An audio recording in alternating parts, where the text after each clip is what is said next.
Hello, hello. We are live. Hi, welcome. This is Linda Downey, and we are in an episode of The Unconditioned Life. And today I want to talk about self-love, self-acceptance. How do we cultivate that? What does that mean to me? What I think it really is the best definition for anybody to look from. And why is it so difficult? So, some thoughts on that. So, this is streaming in multiple places. If you get a chance, please say hello. I may not see that because I can't see all the comments everywhere, but say hello now. I'll go back and look. And if you listen or watched the replay later on the podcast or wherever you see this streaming, I will definitely go back and say hello back and also answer any questions. So I've been talking about self-love all this week because it's the week before Valentine's Day, and it just seems like a good place to anchor ourselves into Valentine's Day, whether you have a Valentine or not, because whatever your status is in terms of a relationship, the only relationship that you will have until your very last breath is you. You are the only person that you're going to be in relationship with for sure till the very end of your life. We don't know how long we'll have any other relationship. And take it from me as a mother who's lost a child. We just don't know how long we have any relationship. So this one, your relationship with yourself, is the only one you've got for sure. And so loving yourself and cultivating self-love is the biggest investment that you can make in yourself, because when you are living a life that comes from self-love, it changes everything. It changes how you show up in the world. It changes what you're willing to accept from other people. It changes your choices and how difficult life can feel for you when you love yourself, right? Think about people that you love. Think about if you're a parent, you don't make choices to make your kid's life harder. You make choices out of love for them. Not that easy is the best thing for kids, right? Sometimes we want them to learn through growth. But even in that, it's like, what's really the best for my child? So looking at ourselves through that same lens, when we love ourselves, we will make choices. That means, who do we stay in relationship with? Romantic relationships or other relationships. That means, what do we decide for ourselves? Even just in terms of a job or where we're willing to live. Are we good enough, or are we like, I love myself? So as you're coming on, please say hello. Thank you for listening. And I want to define for you my vision of self-love. And if you're paying attention in our self-love workshop, my friend Christy and I are doing a 5-day free workshop. I talked about this morning.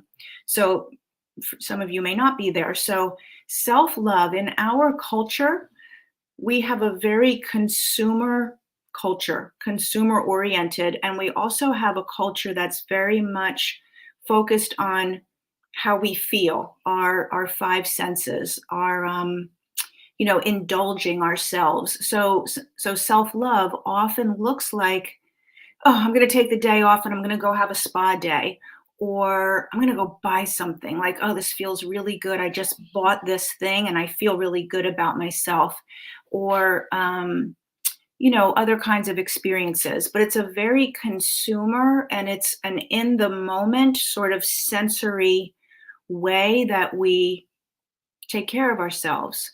But I'm going to offer a different perspective, that self-love is really a willingness to get to know yourself and to listen to your internal guidance system and to know who you are at a deeper level than what you do out in the world or what your identity is in relationship to other people.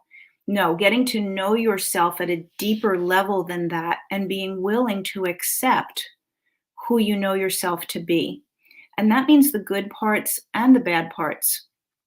I had a client who just about a week ago reached out to me we just doing some one-on-one work, and she was like, I have some shame about something that I did, I think a while back, actually, several years ago.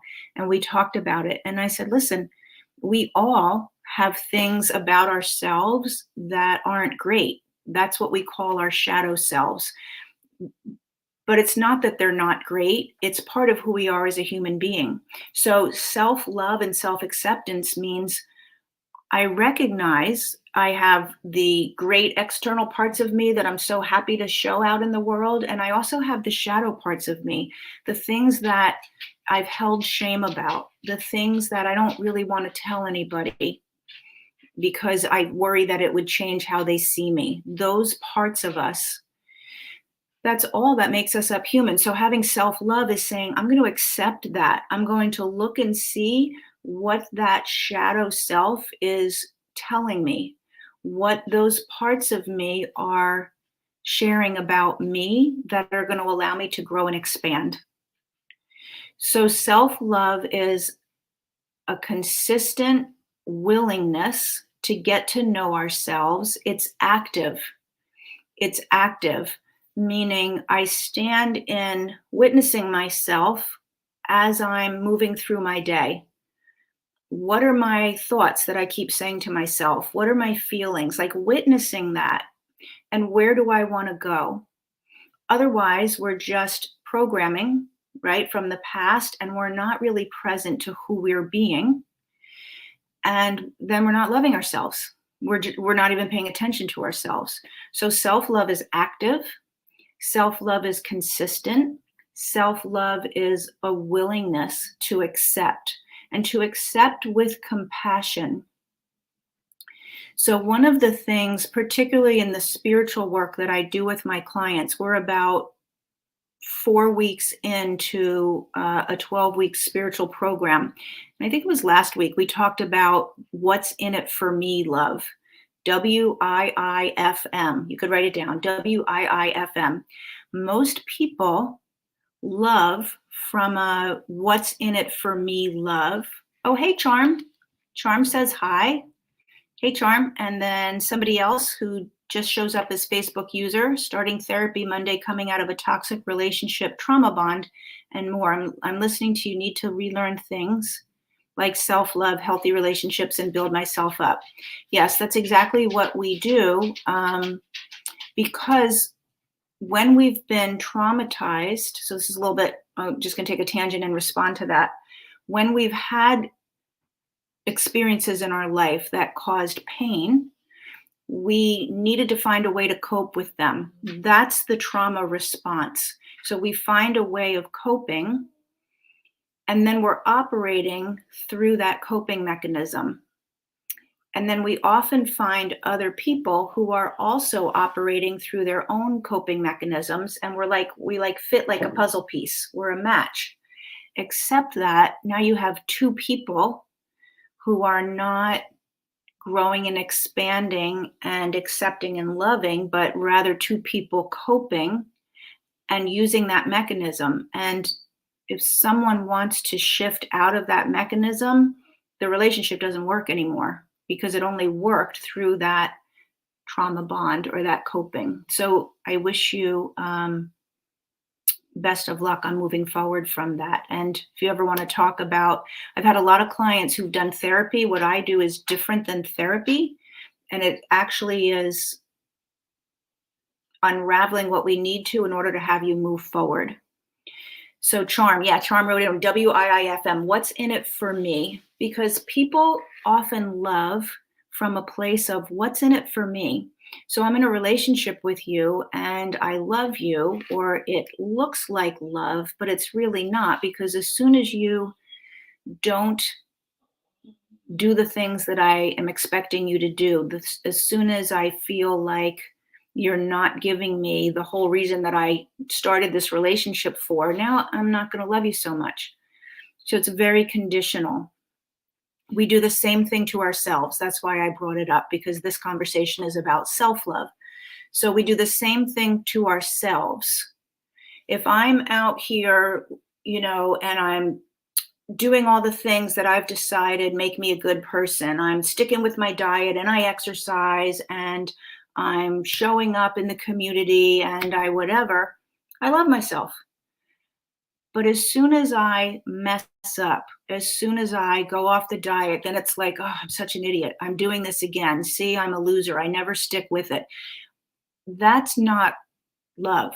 That is the same thing as what we do with other people. It's very conditional.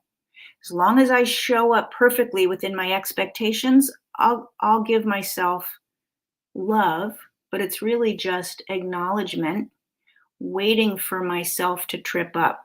So when we're talking about self-love, it's compassion. Compassion, curiosity, wow, why am I doing that? What is this telling me about myself? That's how we get to know ourselves, right? When you meet someone new and you want to get to know them, you're curious. Be curious about yourself and that person in there that has been wounded, that has needed to cope. Be curious about her. And then be willing to accept how she's showing up and to take that as information. So that's, again, self love. It's active, it's consistent. Because who was when I was 20 is not who I am now. I'm almost 60, right? So 40 years later, I'm not the same person. Do I consistently love myself through my journey? And I can just answer that for you. There were many, many years when I didn't, when I absolutely did not. So that's why I'm passionate about talking about it now, because how life showed up then versus how life shows up now is wildly different. And I think I said in the beginning of the conversation, it's the best investment you can make, because when you start to be willing to include yourself in your love, life is very, very different. That's when the best outcomes happen. Charm. I am. I was 58. Charm says, if you're not in the same wavelength, Charm is leaving me comments here, and she says I'm almost 60 with exclamation points. I am. I was 58 in December, so I've got 2 years to go. But and a lot of that time I did not love myself, and I didn't even know how to find myself to even get to know her. I thought I did. I knew the outward identity that I had created that I was willing to show the world. That is very different than who you are. And what happens is when we focus on that outward identity, we pull ourselves away from that authentic self, that authentic place. The more we pull ourselves away, the less in touch, obviously, we are with who we truly are. And then life keeps feeling really hard. Relationships feel really hard because we're connecting with people who probably are not a good match. If we were actually really knowing ourselves, we wouldn't have picked that person. But we picked that person because they filled some other need that was showing up and was, much more in our face than if we looked inward and knew ourselves. So as we're going into Valentine's Day, I'm just going to, invite you, challenge you, whatever it is, to say, you know what, it's time. It's time that I love myself more than I love looking good, that I love myself more than I love making everybody else's life work, that I love myself more than staying a victim to my circumstances, and that I love myself more that I'm willing to break whatever my family line has been, because a lot of times we're raised in households where the example that we're seeing is not an example of self-love. Most of my people are women. My clients are mostly women, although I do work with men too, one-on-one more. But I'm going to speak to the women right now, if there's women listening. We model what our mothers showed us and that example of being a woman.